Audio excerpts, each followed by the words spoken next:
Bir Allah'ın kulu ya. Evet, mutlu. 112, 112. A major earthquake struck Turkey and Syria on Monday, flattening thousands of buildings.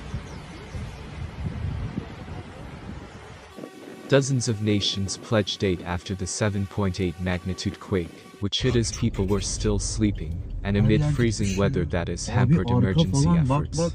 The quake, which was centered on Turkey's southeastern province of Kahramanmaraş, sent residents of Damascus and Beirut rushing into the street, and was felt as far away as Cairo. Multi-story apartment buildings full of residents were among the 5,600 structures reduced to rubble in Turkey, while Syria announced dozens of collapses, as well as damage to archaeological sites in Aleppo.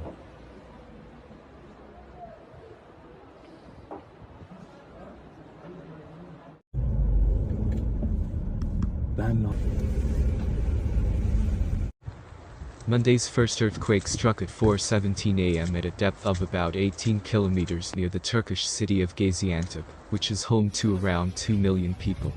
The initial quake was followed by dozens of aftershocks, including a 7.5 magnitude tremor that jolted the region in the middle of search and rescue work.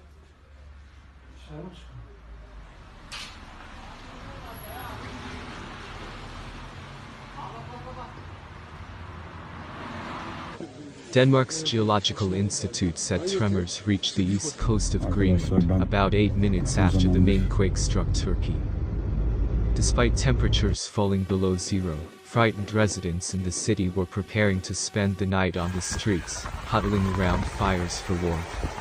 The European Union has activated its crisis response mechanism in order to coordinate the bloc's support measures to Turkey and Syria quicker after earthquakes.